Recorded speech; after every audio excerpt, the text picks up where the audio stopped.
So I'm casting from Zoom on one of my on my on my Mac Air,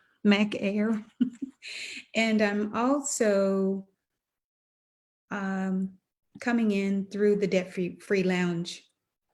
So bear with me. This is my first time, and I'm so excited. I'm streaming, casting in from Zoom onto Live My Life Debt Free on that page, and also into the Debt Free Lounge on my iPad, because I want to be able to engage with you today and be able to see your comments. I'm doing that. So at any rate, today is a real test for me. As far as Zoom onto Facebook, this is something that I've, taken some training on. Thank you, Dr. Joyce, and trying to get everything, kind of trying to get up to speed with technology for all of you. Wow, Bishop Jamie Stokes, thank you so much for joining, sir. I appreciate you being here today.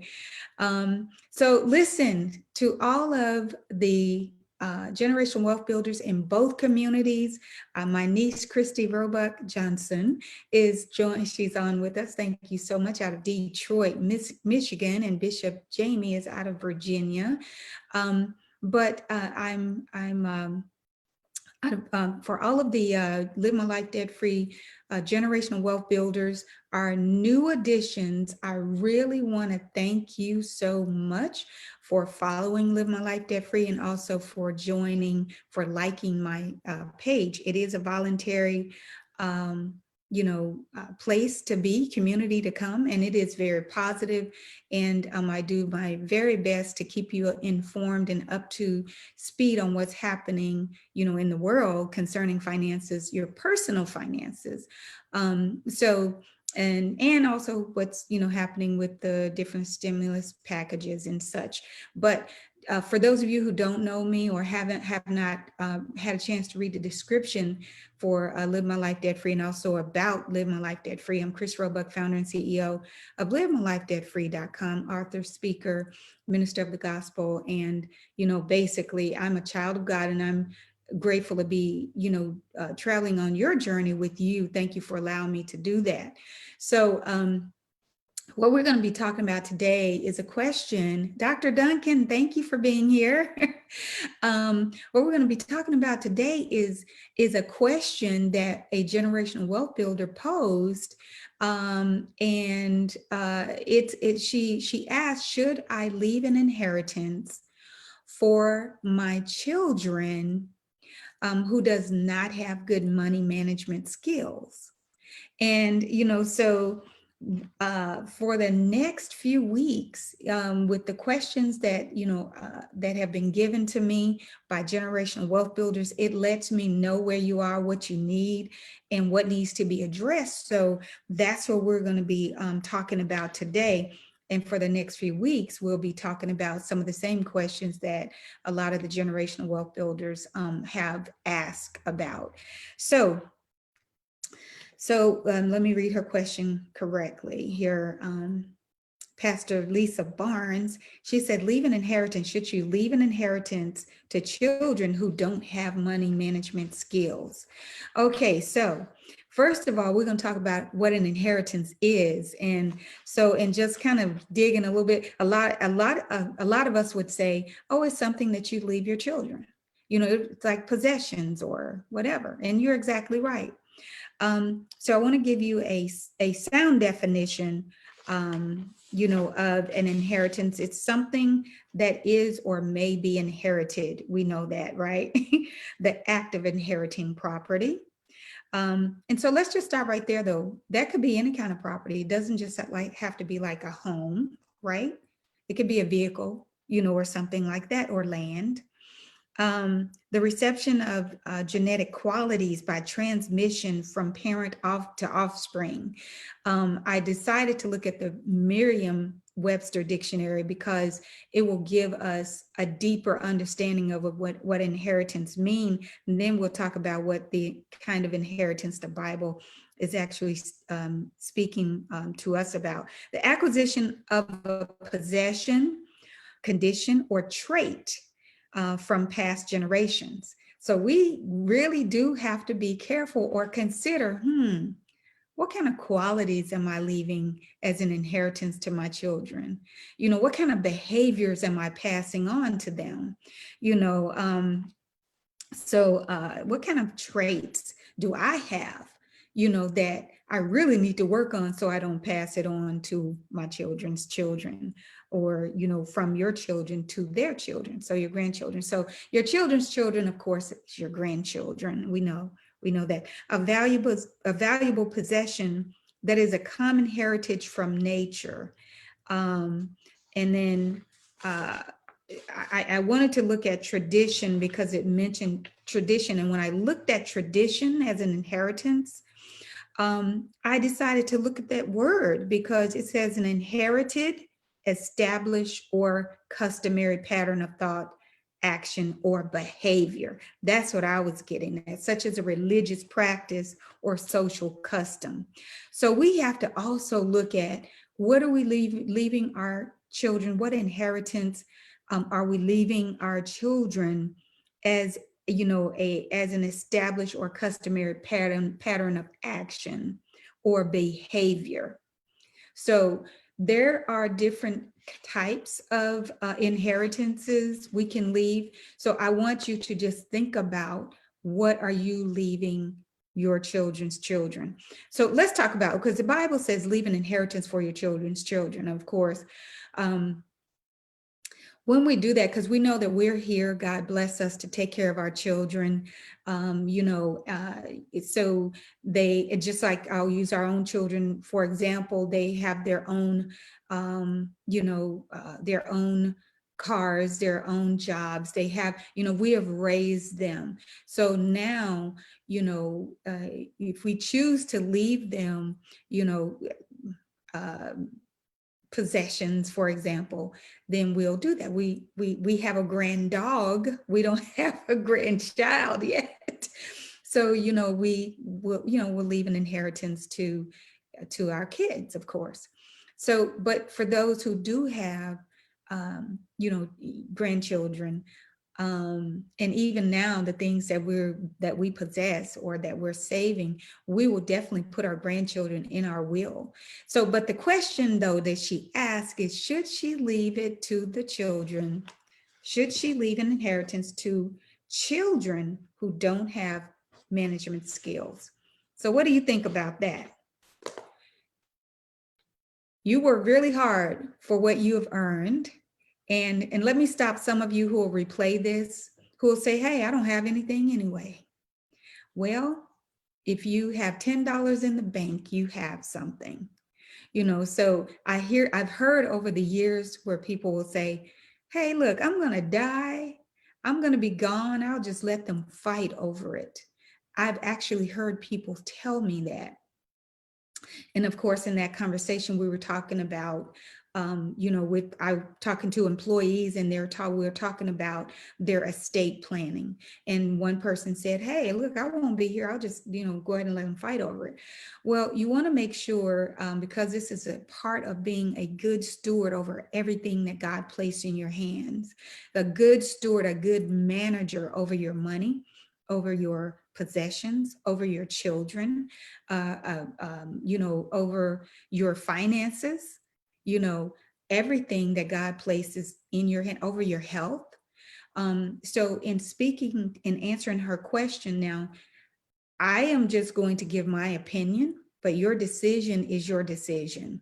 You will decide, what you want to do with your own, possessions, with how you will project good traits, or how you will lead them with good behaviors, because children watch you. They watch you. Grandchildren watch you. I look at my husband's cousin's grandson. He watched everything that he does.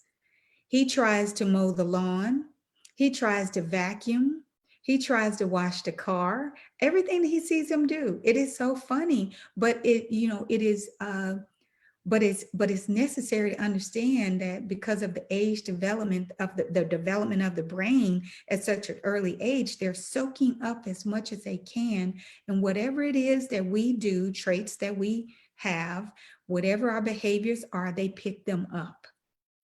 So, but getting back to the money management skills. So if your children are watching you, or your grandkids are watching how you manage your money, how you live your life, then they're going to pick those things up. So we just have to be mindful of the inheritances that we leave behind. So as far as possessions and things of that nature, you definitely want to make sure that if your grandchildren are minors, when something happened to you, for example, put that in your will that you want someone, whoever it is, with good money management skills to handle their finances for them. Because what will happen is that, say that your grandchild is 15 years old, and God forbid you pass away, and you've left a large sum of money to that 15-year-old. Well, of course, they can't contract. They can't handle, they're not an adult. They're going to need an adult to manage that money, or to manage that home, that property, that car, whatever it is that you leave to them. So you want to make sure that person is a responsible individual, one that they're handling their finances and their possessions, and and their own inheritances that they're leaving their grandkids. They're doing all of that right now before you can see how they actually handle things. I'll give you a quick story. My father and my mom um, were visiting in Virginia in 1999. I got the nerve to ask them if they had a will. The answer was no. So I sat down with them with the will questionnaire, and if completed each line with the answers that they gave me. My dad passed away the following year, June, from November to June. My father passed away. Thank God he had a will in place. Now, he had a gun collection. What he did was he left the gun collection to the brother who was a hunter, and not to the brother who didn't really need a gun or need a gun collection. So as my husband read the will, because all of the family was in one room, everything was left the way that my dad wanted it to be left. He had everything in order, laid it out, in order. The inheritances that he had worked hard for, that he and my mom had worked hard together, to get. They had property. And all of those, the property and the land and such, is in my mother's name today, so, but then there are instructions later as to what's going to happen to that, God forbid, when she passes away. But he placed his estate in the hands of two of his children who are business wise, and who actually did agree to handle his estate. I had a couple of siblings who said, I don't think I'll be able to handle that. My dad had placed myself and one of my older brothers in charge of that. So her question, the generational wealth builders question, should I leave an inheritance to to children who don't have good money management skills? My advice would be absolutely not. Because you want to make sure that your grandchildren, even if you want to make sure that your grandchildren, your children's children, are left with the inheritances that you want them to have and to enjoy. And even if you had to have a distant cousin, if you have, say you have a small family and, not many people really take care of their finances, and you had to assign this person to be in charge of, whatever it is that you're leaving your grandchildren because they are minors now, then do that. But that is like I said, I'm not giving you advice on what to do. I'm giving you my opinion. And I really believe that in order to be good stewards over what God has placed in our hands, that He has given us, then we have to make sure that the person that we leave in charge are good stewards as well. So I just want to look at a couple of your comments. Wanda said, my husband and I was just talking about this. Awesome. You said good information. Absolutely. This is a part of you know, being a good man, being a good manager. God expects that of us, for us to be a good manager, a good steward over his possessions, because ultimately they are his. We are just borrowing it, you know. So that is the only thing. That's what I wanted to come on and share with you today. The Wisdom and Wealth Wednesday tip is to make sure that what you worked hard for, you know, is left into the right hands. You know, individuals who are taking care of their, you know, their possessions, their children, you know, their cars, you know, their homes, their land, whatever. They're just taking care of business. You know, you want to, you want to employ those individuals, or just, you know, ask them, hey, listen, if something happened to me, would you take care of this for me?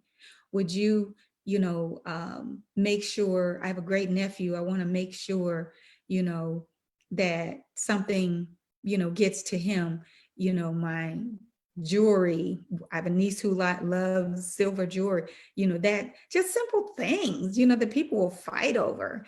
Hey, you know, people were fighting over hats, you know, of a grandmother who passed away, you know. So get your house in order, make sure that you have instructions that, you know, that you actually are satisfied with, and that you want, you know, to be distributed the way that you want to.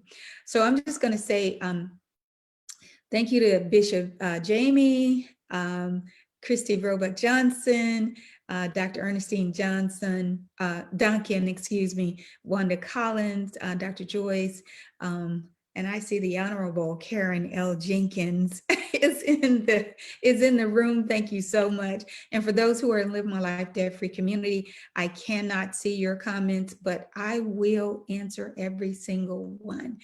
You know, so thank you guys for joining. Glendale Hasty Berry just joined us. Thank you so much. And those of you who will replay this, please share this with someone, you know, and encourage them to, you know, make sure that they are a good manager.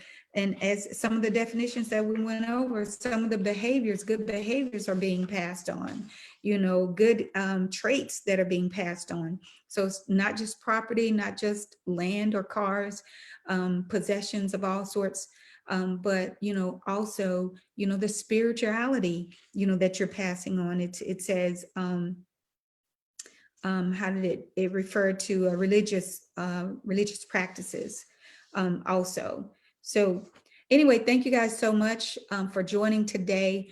And just remember, this is Wisdom and Wealth Wednesday, every single Wednesday at 10:30 a.m. until God says to stop, you know, the live streams on Wisdom and Wealth Wednesdays. I'll be right here.